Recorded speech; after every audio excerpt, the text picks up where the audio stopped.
Slick back. No, no, slick back. That's what I said. Slick back. No, nigga, I'm a pimp named Slick Back. Pimp named Slick Back. Pimp named, pimp named, pimp named Slick back. Nigga, are you deaf? I'm a pimp named Slick. Assalamualaikum warahmatullahi wabarakatuh. Saya Izatul Ulia Afifah dengan NIM 220422120. Di sini saya akan menyampaikan materi pertemuan 13 dalam mata kuliah Sistem Administrasi Negara, yaitu tentang perencanaan pembangunan. Jadi, pertama-tama kita harus mengetahui apa itu perencanaan.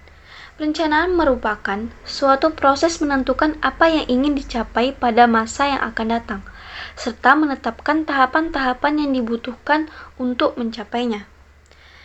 Menurut Cokro Amijojo, perencanaan pembangunan merupakan suatu pengarahan penggunaan sumber-sumber pembangunan termasuk sumber-sumber ekonomi yang terbatas untuk mencapai tujuan tertentu agar lebih efektif dan efisien. Perencanaan pembangunan merupakan proses pemikiran yang mengarahkan sumber-sumber pembangunan secara efektif dan efisien. Selanjutnya, proses perencanaan pembangunan di tingkat pusat dan daerah. Tujuan Sistem Perencanaan Pembangunan Nasional menurut Undang-Undang Republik Indonesia Nomor 25 Tahun 2004 tentang Sistem Perencanaan Pembangunan Nasional. Yang pertama yaitu ada dukungan koordinasi antara pelaku pembangunan. Yaitu selanjutnya menjamin terciptanya integrasi, sinkronisasi, dan sinergi baik antar daerah, antar ruang, antar waktu, antar fungsi pemerintah maupun antar pusat dan daerah. Selanjutnya yaitu menjamin keterkaitan dan konsistensi antara perencanaan, penganggaran, pelaksanaan, dan pengawasan. Selanjutnya, mengoptimalkan partisipasi masyarakat. Selanjutnya, menjamin tercapainya penggunaan sumber daya secara efisien, efektif, berkeadilan, dan berkelanjutan. Selanjutnya yaitu proses perencanaan di tingkat pusat. Yang pertama yaitu ada proses politik. Merupakan pemilihan presiden atau kepala daerah menghasilkan rencana pembangunan hasil proses politik, khususnya penjabaran visi dan misi dalam RPJMN atau RPJMD. Yang kedua yaitu proses teknokratik. Menggunakan metode dan kerangka berpikir ilmiah oleh lembaga atau satuan kerja yang berfungsi secara fungsional untuk itu.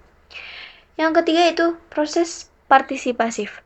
Dilaksanakan dengan melibatkan seluruh pemangku kepentingan, antara lain melalui pelaksanaan Musrenberg. Yang keempat yaitu proses top-down dan bottom-up. Dilaksanakan menurut tampilan pemerintahan.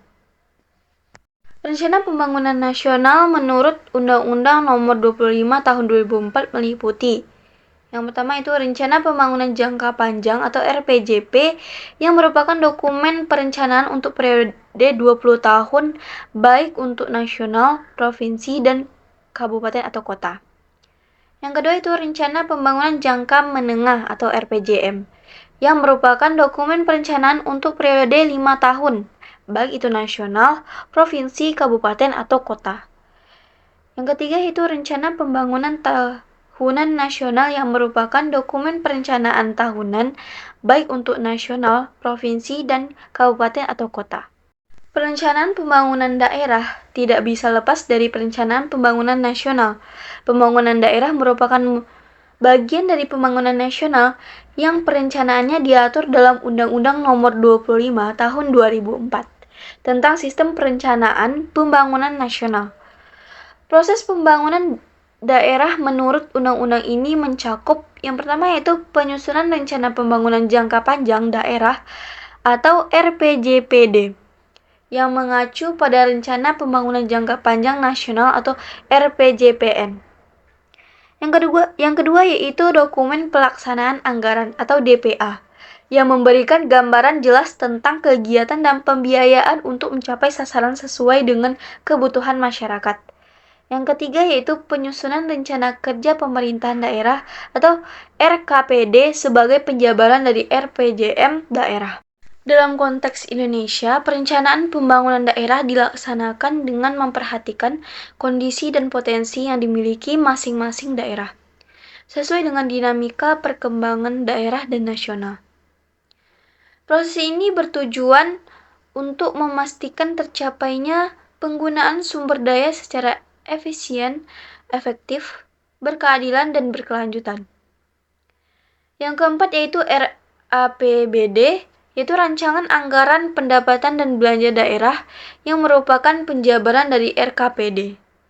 Yang kelima yaitu APBD, merupakan RAPBD yang sudah disahkan.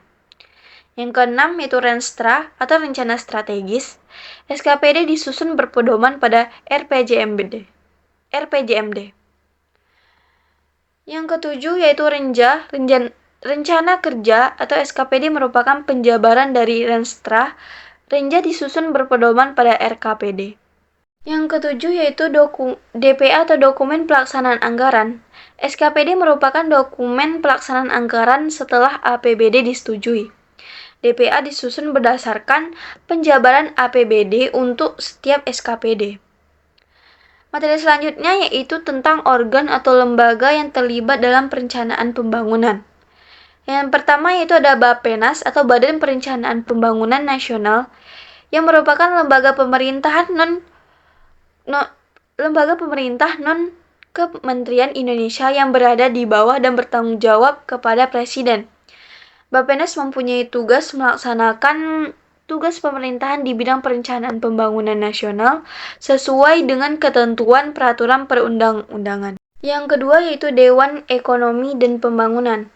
Sejarah perencanaan pembangunan di Indonesia juga melibatkan Dewan Ekonomi dan Pembangunan yang memiliki tugas menyusun rencana-rencana pembangunan atas dasar ekonomi nasional.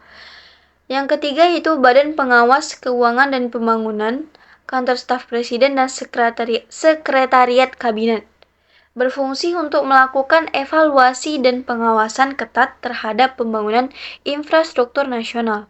Materi selanjutnya yaitu hubungan pemerintah, swasta, dan masyarakat dalam perencanaan pembangunan. Kolaborasi antara pemerintah, swasta, dan masyarakat dalam perencanaan pembangunan merupakan pendekatan yang dianggap penting untuk mencapai keberhasilan pembangunan.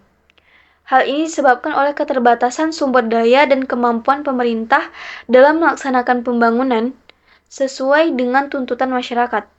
Dalam hal ini, kemitraan antara pemerintah, swasta, dan masyarakat dianggap sebagai pendekatan terbaik untuk mencapai pertumbuhan inklusif dan pembangunan yang adil serta berkelanjutan. Dalam hubungan kerjasama antara pemerintah, swasta, dan masyarakat, sektor swasta akan mendapatkan keuntungan dalam jangka panjang. Sektor publik akan mendapatkan tambahan sumber daya dan nilai investasi.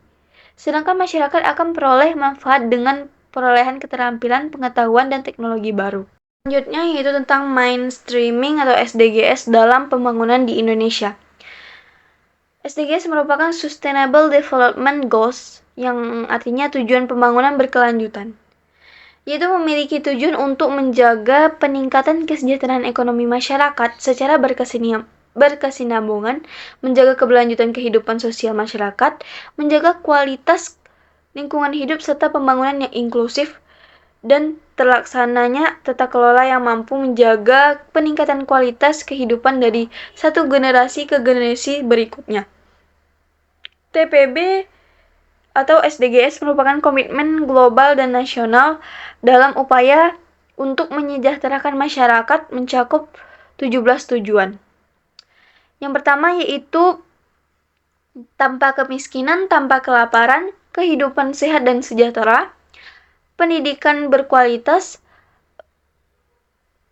kesetaraan gender, air bersih dan sanitasi layak, energi bersih dan terjangkau, pekerjaan layak dan pertumbuhan ekonomi, industri inovasi dan infrastruktur, berkurangnya kesenjangan kota dan pemukiman yang berkelanjutan, konsumsi dan produksi yang bertanggung jawab, penanganan perubahan iklim, ekosistem lautan, ekosistem daratan, perdamaian, keadilan, dan kelembagaan yang tangguh, kemitraan untuk mencapai tujuan. Sekian materi dari saya. Jika ada kesalahan kata dan kekurangan, saya mohon maaf. Saya akhiri dengan Assalamualaikum warahmatullahi wabarakatuh.